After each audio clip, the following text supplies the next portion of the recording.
E eu gostaria que vocês abrissem lá em Salmos, no capítulo 24, versículo 3 e 4.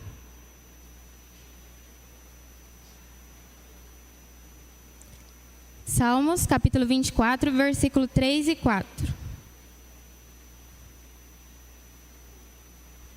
Amém? Amém? Diz assim: quem subirá ao monte do Senhor? Quem há de permanecer no seu santo lugar? Aquele que é limpo de mãos e puro de coração, que não entrega a sua alma à vaidade, nem jura enganosamente. Amém? Então esse versículo aqui, ele nos fala sobre quem verá o Senhor, né? Quem verá o Senhor é aquele que tem as mãos limpas. As mãos limpas não é quem nunca se sujou, quem nunca teve pecado, né? Mas quem constantemente está buscando ser limpo no Senhor. E quem tem um coração puro. E a pureza de coração também não necessariamente é a perfeição, você ser bondoso em todo o tempo, né? Porque a gente sabe que o nosso coração, ele é corrompido. Mas é você entender e compreender a misericórdia do Senhor na sua vida. E só assim você vai conseguir ser piedoso, ser misericordioso e ter a pureza no seu coração. E esse salmo, ele foi escrito por Davi. Esse salmo que eu acabei de ler para vocês, 24. E é sobre Davi que eu queria contar a história dele para vocês.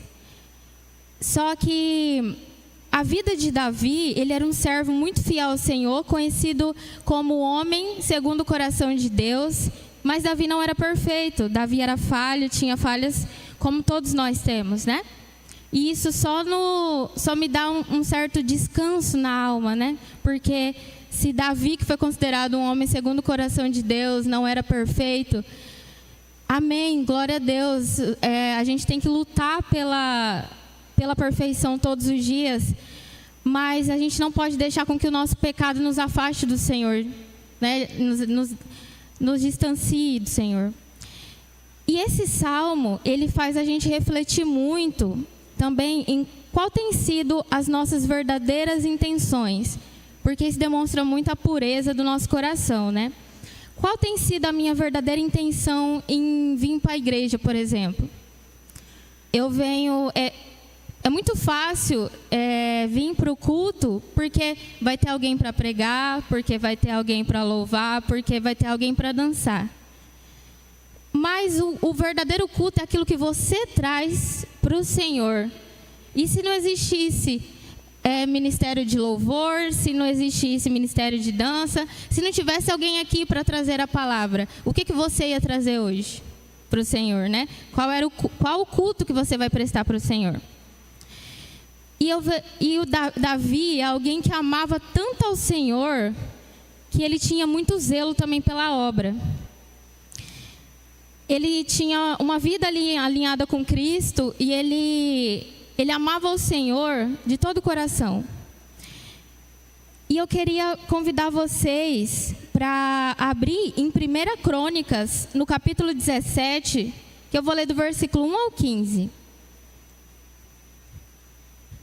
1 Crônicas, capítulo 17, do versículo 1 ao 15.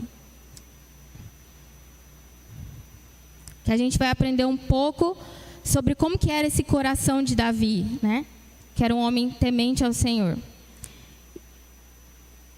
Todos acharam? Amém? Amém? Diz assim, 1 Crônicas, capítulo 17, versículo 1. O rei Davi, ele já morava no seu palácio, quando certo dia ele disse ao profeta Natã: aqui estou eu, morando em um palácio de cedro, enquanto a arca da aliança do Senhor permanece em uma simples tenda. Natã respondeu a Davi: faz o que tiveres em mente, pois Deus está contigo. Naquela mesma noite, a palavra de Deus veio a Natã, dizendo: vá dizer ao meu servo Davi que assim diz o Senhor: não é você que vai construir uma casa para eu morar. Nunca morei em nenhuma casa desde o dia em que tirei Israel do Egito até hoje, mas tenho ido de uma tenda para outra, de um tabernáculo para outro, por onde eu tenho acompanhado todo Israel. Alguma vez eu perguntei a algum líder deles, a quem ordenei que pastoreasse o meu povo, por que vocês não construíram para mim uma casa de cedro?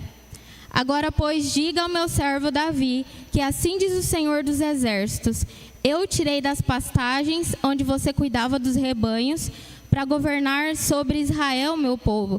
Sempre estive com você por onde você andou e eliminei todos os inimigos do seu caminho. Eu o farei agora tão famoso quanto os homens mais importantes da terra. Providenciarei um lugar para Israel, o meu povo, e os plantarei ali, para que tenham o seu próprio lar e deixem de ser incomodados. Homens perversos não mais os oprimirão, como fizeram no início e têm feito desde a época em que nomeei juízes sobre Israel, meu povo. Também subjugarei todos os seus inimigos. Saiba também que eu, Senhor, estabelecerei uma casa para você. Quando a sua vida chegar ao fim e você se juntar aos seus antepassados, levantarei a sua descendência, um dos seus próprios filhos, para sucedê-lo, e eu estabelecerei o reino dele. Será ele quem construirá uma casa para mim, e eu firmarei o trono dele para sempre. Eu serei o seu pai, e ele será o meu filho. Nunca retirarei dele o meu amor, como retirei de Saul. Eu porei sobre a minha casa e sobre o meu reino para sempre. O seu trono será estabelecido para sempre.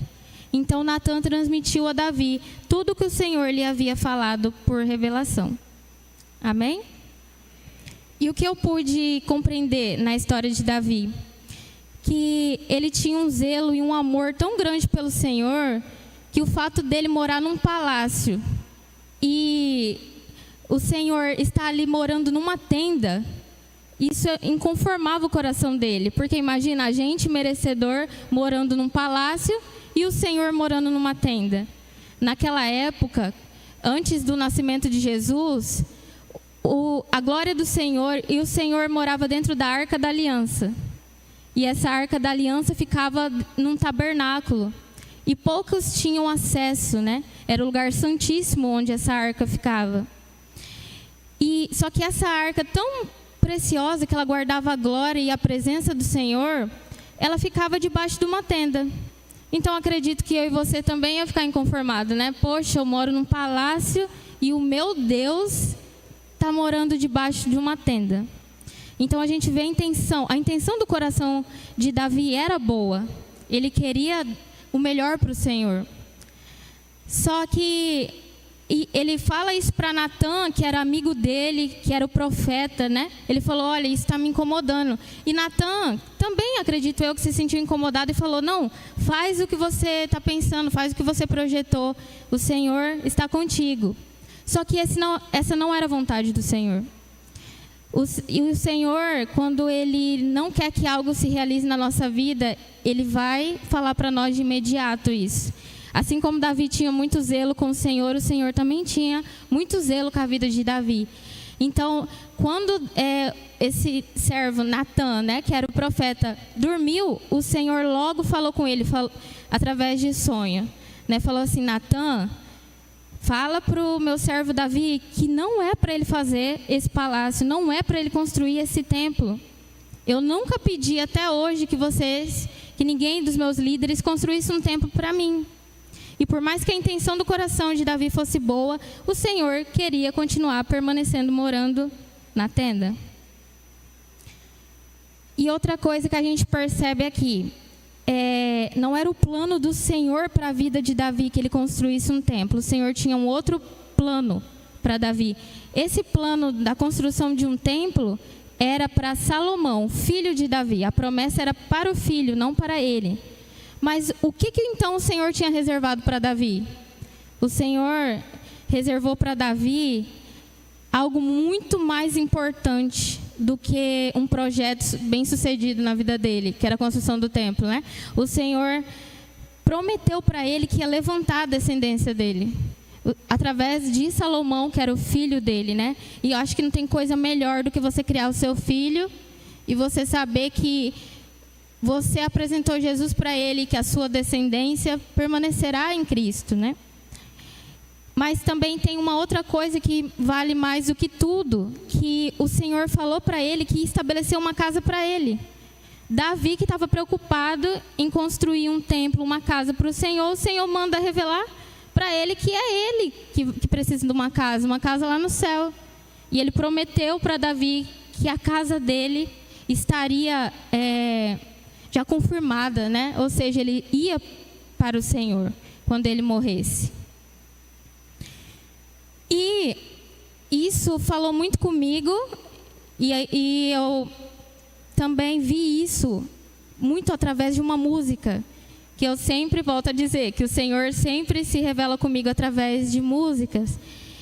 E a música é Naquela Velha Tenda, da Tamires Garcia, que vai resumir tudo que eu falei agora para vocês. E eu vou ler uma parte dessa música, que conta realmente aqui a história de Davi.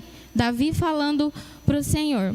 E diz assim: quis construir um templo. Eu não admitia que você morasse numa tenda. Eu armei tantos projetos, eu fiz tantas coisas que você não me pediu. E o que eu não entendia era que a estrutura não traria a tua presença para mim. Que o que você amava naquela velha tenda era eu. E eu quero voltar ao lugar onde tudo era puro e simples. E eu quero voltar ao lugar onde é só você e eu. Amém? E eu me emociono muito. E me perdoa, eu sou conhecida como, igual Jeremias, profeta chorão. Eu sou chorona. Mas isso me emocionou muito. Porque muitas vezes nós queremos dar tanto para o Senhor, aparência, e tudo que Ele quer é o nosso coração. E a intenção do nosso coração pode ser boa. Eu quero apresentar aqui o melhor louvor, eu quero apresentar a melhor ministração, mas o que o Senhor quer é o meu coração. E a intenção do coração de Davi era muito boa. Quem não quer dar o melhor para o Senhor? Só que o Senhor queria que Davi continuasse tendo aquela presença, aquele contato que tinha lá no tabernáculo, que era só Davi, poucos tinham acesso, né, à Arca da Aliança. Então, era Davi e o Senhor ali, face a face, praticamente. Então, ele não queria que Davi perdesse essa intimidade. E Davi tinha esse livre acesso ao Senhor. Isso é uma bênção, isso é o que mais importa na nossa vida, né? E tem a música, o resto que eu quero falar para vocês, que fala: eu quero voltar ao lugar do nosso romance, eu quero voltar ao lugar do primeiro amor. Quem sou eu para que você me queira com tanto carinho, Deus? Quem sou eu? E através da revelação que Natan teve, né, de Deus falando para ele, falar para o servo Davi, ele percebeu que quem ele era para o Senhor. Ele era filho, ele era a casa favorita do Senhor. E aqui fala: quem sou eu? Eu sou teu filho, tua casa favorita. Eu sou teu amigo, eu sou teu. Sou reino e sacerdote, sou teu. E era isso que mais importava para o Senhor. Era continuar tendo esse relacionamento com Davi, né? Era continuar tendo essa intimidade com o filho dele. E é isso que o Senhor deseja. Ele deseja a nossa presença também. Assim como nós desejamos a presença dele, ele também deseja a nossa, né? Ele deseja habitar em nós.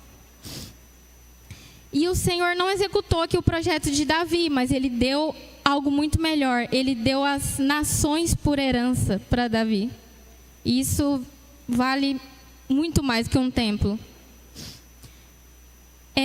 E Salomão, que é o filho de Davi, então ele vai cumprir com esse propósito. No reinado de Salomão, ele vai construir esse templo. E ele também tinha um zelo muito grande pelo Senhor. Não é à toa que o que ele pediu, quando o Senhor falou que ele poderia pedir tudo o que ele quisesse, ele pediu sabedoria. E ele tinha sabedoria e discernimento. Ele amava o Senhor também, assim como o pai Davi. E ali ele construiu o templo, e ele queria que fosse o templo mais lindo da época. Ele queria que fosse bem feito, né? Chamou os melhores trabalhadores. Ele pegou madeira de cedro, que naquela época era muito utilizada, né? E simbolizava majestade. Então, ele chamou os melhores construtores, começou a construir o templo. E tudo isso sob a vontade do Senhor. Não era a vontade do Senhor que Davi fizesse isso, mas que o filho fizesse isso. E em 2 Crônicas, no capítulo 7, versículo 1 ao 4, quem puder procurar, vai falar um pouco sobre o que aconteceu depois da construção do templo.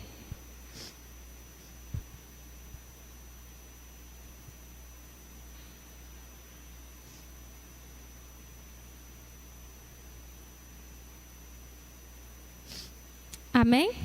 Em 2 Crônicas, capítulo 7, do versículo 1 ao 4, diz: E acabando Salomão de orar, desceu o fogo do céu e consumiu o holocausto e os sacrifícios, e a glória do Senhor encheu a casa.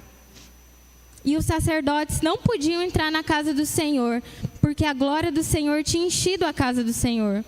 E todos os filhos de Israel, vendo descer o fogo e a glória do Senhor sobre a casa, encurvaram-se com o rosto em terra sobre o pavimento e adoraram e louvaram ao Senhor, dizendo: porque Ele é bom, porque a sua benignidade dura para sempre. E o rei e todo o povo ofereciam sacrifícios perante o Senhor. Então, o que a gente aprende aqui? Que após o templo ser construído por Salomão, a gente não encontra aqui na Bíblia que os trabalhadores e as pessoas que moravam ali na cidade exaltaram o templo. A gente não vê uma exaltação aqui ao templo. A gente vê uma exaltação ao Senhor. A glória foi tão grande, como era a vontade do Senhor, o Espírito do Senhor e a glória do Senhor desceu sobre o templo e encheu a casa. Então a glória do Senhor era tamanha naquele lugar que todos se encurvaram perante ao Senhor. Então, o propósito desse templo era para adorar ao Senhor, era para revelar a glória do Senhor. E a gente percebe que apesar de toda a beleza e a riqueza daquele lugar, a presença de Deus era o mais importante. E eu vi uma frase, e isso me tocou muito, que diz assim: não adianta contemplar a casa de Deus se não contemplamos o Deus da casa. Então, do que adianta a gente adornar a nossa casa, adornar a nossa igreja, preparar, igual eu disse, o melhor louvor, preparar a melhor pregação, se o nosso coração está distante do Senhor? E um outro detalhe é que Salomão, quando ele mandou construir o templo, todas as coisas foram modificadas, não era mais aquela velha tenda. Só que uma única coisa permaneceu sem ser modificada. Era a Arca da Aliança. Era onde a presença do Senhor estava. E isso, o que isso quer dizer?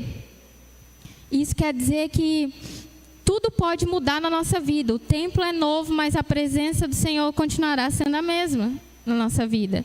Então, muitas vezes, a gente perde muito do nosso tempo querendo conquistar coisas, e a gente se afasta do puro e do simples, que é o Evangelho, que é a presença do Senhor. E se eu falo que Cristo é tudo para mim, Cristo é o suficiente, por que eu não vivo com contentamento? E então a gente pode ter, e não é pecado querer prosperar na vida, isso é algo bíblico também. Então eu posso querer ter um carro novo, uma casa reformada, eu posso querer um outro ministério, só que a nossa essência ela deve permanecer igual e a nossa busca pela presença deve permanecer a mesma. Entender que o Senhor é o centro de todas as coisas. E nós vivemos numa era, igual eu disse, em que a pureza e a simplicidade do Senhor não tem mais sido suficiente. E é igual, eu fico pensando também, como eu estou ali no meio da coordenação do Papo do Alto, dos jovens. Quantas vezes a gente já se pegou pensando, o que eu vou fazer de diferente para chamar a atenção dos jovens? Porque a própria palavra não tem sido mais suficiente. Não há mais contentamento com o puro e com o simples. Então, assim, é preciso uma apresentação, é preciso algo a mais. Só a palavra não tem sido o suficiente. Só a presença do Senhor não tem sido suficiente. Precisa de um entretenimento. E não é isso que o Senhor quer. Igual eu falei, se não tivesse nada disso, e se o culto fosse o que você trouxesse da sua casa, o que você teria para oferecer para o Senhor? Isso ia contentar o seu coração? Então pense, eu estou indo para o culto por quê? Eu estou indo prestar culto ao Senhor ou eu estou indo para assistir algo? E isso me lembra também de 1 Timóteo, e não precisa abrir, é só vou falar brevemente, né? 1 Timóteo capítulo 6, versículos 6 e 7, que diz: de fato, a piedade com contentamento é grande ganho, pois nada trouxemos para este mundo e dele nada podemos levar. Então, Cristo deve ser esse grande ganho, Cristo deve ser suficiente, porque nada nós trouxemos para esse mundo quando a gente nasceu e nada a gente vai levar. E ao falar de Salomão, também me fez lembrar de uma outra passagem que está em Cânticos. Cânticos também foi escrito, vários cânticos ali, que eram poesias, né, cantadas. Foi escrito por Salomão, esse Salomão que teve a oportunidade de construir esse templo para o Senhor. Isso me fez lembrar da história, que é logo em Cânticos capítulo 1, que é a história da mulher sulamita e o rei. E essa mulher sulamita, ela vai representar aqui a igreja e o rei vai representar o Senhor. E aqui a gente vai ver a gente vai ter uma noção do que é essa busca por fazer coisas que o Senhor não pediu para nós. E também a gente vai perceber nessa mesma história a importância do contentamento na presença do Senhor. Essa passagem, igual eu falei, segundo os teólogos, né? Não é como se fosse uma história de amor ali, uma declaração de amor conjugal. É a representação de Cristo e a igreja, o noivo e a noiva. E por isso eu queria que vocês abrissem então em Cânticos, Cântico dos Cânticos, capítulo 1, versículos 5 e 6.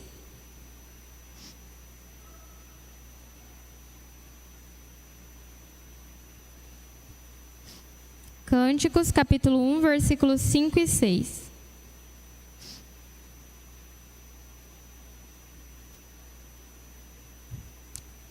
Amém? Diz assim: mulheres de Jerusalém, eu sou morena, porém sou bela. Sou morena e escura como as barracas do deserto, como as cortinas do palácio de Salomão. Não fique me olhando assim por causa da minha cor, pois foi o sol que me queimou. Meus irmãos ficaram zangados comigo e me fizeram trabalhar nas plantações de uvas. Por isso não tive tempo de cuidar de mim mesma. E o que a gente percebe aqui nessa história da sulamita? Que ela encontra o noivo e ela já começa se desculpando pela cor, por ela estar queimada do sol. Só que quando a gente vai pesquisar profundamente o que isso significa, é a própria igreja se desculpando, pedindo perdão ali para o Senhor pelas marcas que ela carrega, pela marca do pecado, né? E essa mulher sulamita, ela pede perdão e fala que ela não tinha tempo para se cuidar porque ela tinha que trabalhar nas vinhas da família dela. Então ela não tinha tempo, ela não era como as outras mulheres de Jerusalém, que podiam ficar ali dentro de casa, não serem queimadas do sol. Ela era uma trabalhadora ali rural, né? Ela cuidava da vinha da família e ela não tinha tempo para ela. E o que isso simboliza para nós? Ela estava fazendo algo, mais uma vez, igual Davi, ela estava fazendo algo que o Senhor não pediu para ela. E isso, ao cuidar de uma vinha que não era dela, está escrito aqui na Bíblia, ela deixava de cumprir o propósito de Deus para a vida dela. Ela fala, eu estou cuidando de uma vinha que não é minha. e é por isso que eu estou queimada do sol. Então, por muitas vezes, pelas nossas escolhas, por não ter tempo ali para tirar um tempo do nosso dia para a gente buscar o Senhor, para a gente entender qual é o propósito do Senhor para a nossa vida, a gente acaba igual essa mulher.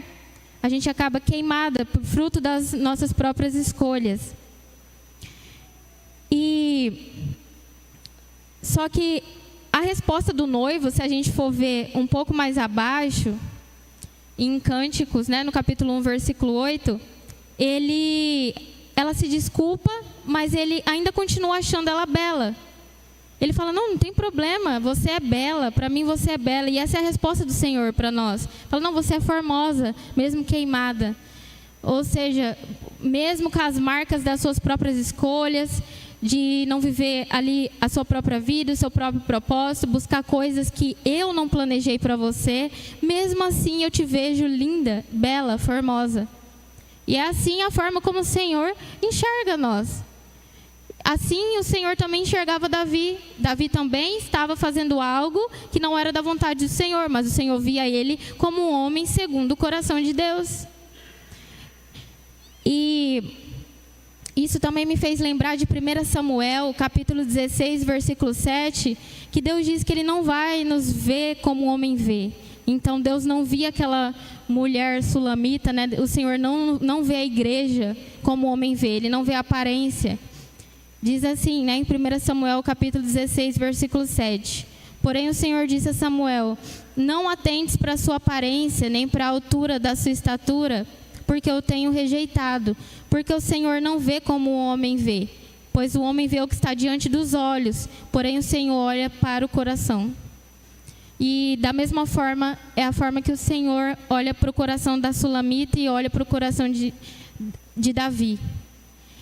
E espiritualmente, então, o que quer dizer essas queimaduras? Essas queimaduras podem ser as feridas da vida, né? Mágoas que você carrega por viver fora da vontade do Senhor, fora do propósito do Senhor, por você ter sonhos e escolhas que não é o que o Senhor está te pedindo.